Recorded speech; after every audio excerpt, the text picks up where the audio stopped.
اچھا ڈاکٹر صاحب یہ فرمائیے کہ آپ قبلہ حضرت صاحب مرشد کریم رحمۃ اللہ علیہ کی بارگاہ میں کب حاضر ہوئے، بیعت کب کی اور کیا دیکھ کر بیعت کی؟ میرے اس سلسلے میں جی محسن وہ سر محمد اشفاق شاذلی صاحب ہیں، ٹھیک ہے۔ انہوں نے پہلے مجھ سے تذکرہ کیا، مجھے شوق پیدا ہوا، انہی کے ساتھ میں آپ کی خدمت میں حاضر ہوا۔ بلکہ مجھے یاد ہے کہ حضور مرشد کریم نے ان کو تھوڑا سا جھڑکا بھی کہ آپ لوگوں کو میری باتیں بتا کے میرے پاس لاتے ہیں۔ سر اشفاق کو؟ جی اچھا تو لیکن آپ کی زیادہ ناراضگی جو ہے نا، یہ زیادہ دیر نہیں ہوتی تھی، بہت جلد آپ راضی تربیت کا ایک طریقہ تربیت کا حصہ تھا۔ تو ڈاکٹر محمد سعید شاذلی صاحب الشفا اسپتال میں ہوتے تھے راولپنڈی، تو وہاں سے ان کے ساتھ بھی مجھے حاضری کا موقع ملا۔ ٹھیک ہے۔ جس وقت میں بیعت ہوا جامع مسجد مٹکال چند بازار میں دوسری منزل میں آپ نے مجھے بیعت کیا اور مجھے اکیلے کو بیعت کیا، سبحان اللہ۔ اور بیعت فرما کے مجھے ایک رومال دیا، خوشبو عطا کی اور کچھ اور تحائف تھے ٹھیک ہے، جو آپ نے مجھے عطا کیے، سبحان اللہ۔ اور بڑی دعائیں دیں۔ باقاعدہ آپ نے یہ الفاظ بولے کہ جو تلقین میں آپ کو کر رہا ہوں اور اس بیعت پر اگر آپ قائم رہے تو انشاءاللہ العزیز آپ نجات یافتہ ہیں، سبحان اللہ۔ اور حضور کریم صلی اللہ علیہ وآلہ وسلم کی محبت کا جام آپ پیتے رہیں گے، سبحان اللہ، اور اسی محبت میں جئیں گے، اسی محبت میں اس دنیا سے جائیں گے۔ سبحان اللہ، سبحان اللہ۔ یہ خوشخبری۔ آپ نے کیا دیکھا حضرت صاحب؟ میں پوچھنا یہ چاہ رہا ہوں قبلہ صاحب کہ اس سے پہلے عمر کا ایک طویل حصہ آپ نے گزارا، جی اور یقیناً آپ کے سامنے دوسرے احباب بھی ہوں گے، تو آپ کسی اور طرف کیوں نہیں گئے؟ مجھے بہت سارے لوگوں نے بیعت کرنے کی خود کوشش کی، اچھا ٹھیک ہے، میں نام نہیں لیتا، بڑے بڑے لوگ ہیں وہ، ٹھیک ہے، لیکن مجھے ان کی شخصیتوں میں وہ چیز نظر نہیں آئی جو مجھے متاثر کرتی، ٹھیک ہے، چونکہ میں اپنی طبیعت کے لحاظ سے ایسا ہوں کہ میں کسی کے کہنے سے اور خواہ مخواہ کسی کے مجبور کرنے سے میں کسی کی بیعت نہیں کر سکتا تھا۔ ٹھیک ہے۔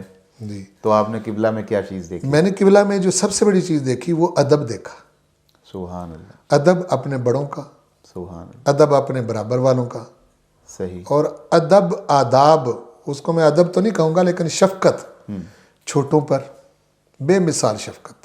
مثال کے طور پر؟ مثال کے طور پر جو مرشد کریم کو ملتا ہے، یہ میری بات ہی نہیں، جی، جتنے بھی آپ کے مسترشدین، مریدین، متوسلین ہیں، وہ آپ کے بارے میں یہ کہیں گے کہ سب سے زیادہ محبت میرے ساتھ ہے۔ سبحان اللہ، اس انداز سے آپ پیار کرتے تھے اور دعاؤں سے نوازتے تھے، جی، اور آپ ایک حصار تھے، جیسے حصار میں ہم سب تھے، ابھی بھی ہیں قبلہ؟ ابھی بھی ہیں، ابھی بھی ہیں، جی انشاءاللہ رہیں گے۔ جی جی۔ ادب آپ بتا رہے تھے کہ ادب اللہ کی ذات کا بھی، سبحان اللہ، جب آپ کئی بار کہتے تھے اللہ کا کرم ہے، اللہ کا فضل ہے، اللہ کی رحمت ہے کہ میں مومن ہوں، مشرک نہیں ہوں، ہائے ہائے ہائے، سبحان اللہ، سبحان اللہ، ہیں جی۔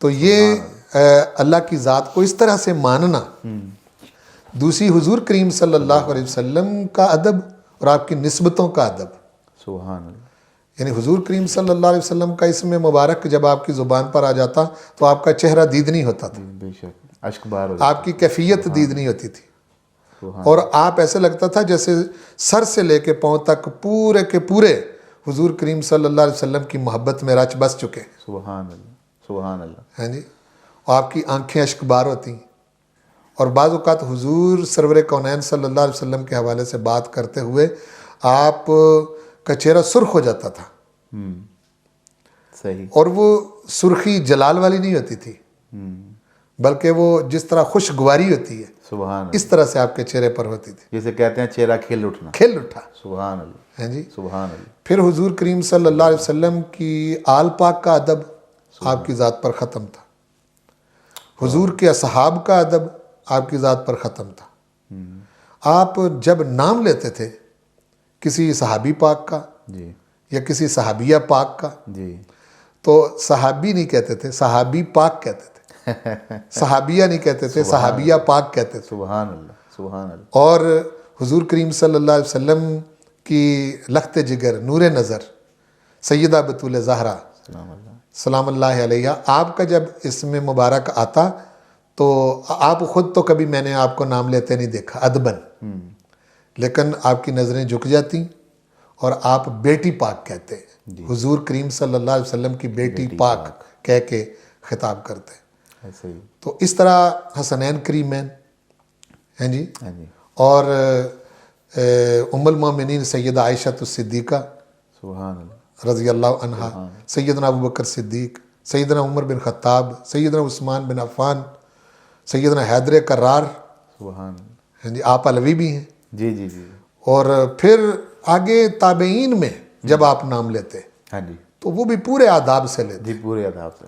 محدثین کا نام لیتے، پورے آداب سے لیتے. سبحان اللہ. ہیں جی. اور اولیاء کاملین کا نام لیتے، پورے آداب سے لیتے. ہاں جی. اس کے سوابق اور لواحق کا پورا خیال رکھتے.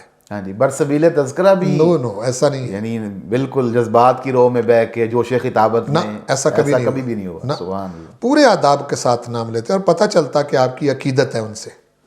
سبحان اللہ. تو یہ ادب. اور پھر اس کے بعد مرشد کریم کا حضور کی ذات سے منسوب چیزوں کا ادب، منہ مبارک کا ادب. ہاں جی. ہیں جی. سبحان اللہ. وہ آپ کا بے شک. ایبٹ آباد شریف میں کئی مرتبہ آپ کے ساتھ ہم گئے تو وہاں جو آپ کی والہانہ منہ مبارک کے دیدار کے وقت عقیدت، سبحان اللہ. اور پھر یہ ہے کہ ادب کا ایک واقعہ میں آپ کو جی مدینہ شریف کا سناتا ہوں. جی جی. سبحان اللہ. ہیں جی. جی ضرور. حضور مرشد کریم جب مدینہ شریف داخل ہوتے تو آپ نے جو جوڑا پہنا ہوتا تھا وہ وہی جوڑا پہنتے. ٹھیک. اچھا. اسی جوڑے میں آپ نے 10 دن 15 دن جتنے گزارنے، ہو سکتا ہے آپ اتارتے بھی ہوں، دوسرا پہنتے ہوں، لیکن جو جوڑا پہنتے، سوٹ پہنتے، اس سوٹ کو نہ جھاڑتے، نہ دھوتے، اور نہ ہی اس کے ساتھ لگنے والی چیز کو الگ کرتے. سبحان اللہ. واہ واہ. اس کو اسی طرح سمیٹتے اور تبرک کے طور پر مدینہ شریف کی خاک مبارک، اس کے ذرے مبارک کو کی حفاظت کرنے کے لیے آپ اس کو سمیٹ کے رکھتے ہیں. سبحان اللہ. سبحان. حالانکہ ایسا کوئی شرعی حکم نہیں ہے. نہیں ہے، لیکن اس کے باوجود آپ کی جو محبت مدینہ طیبہ طاہرہ کے ساتھ، جو آپ کی عقیدت، اس کی تو مثال کہیں دور دور تک اس دور میں ہمیں نہیں ملتی.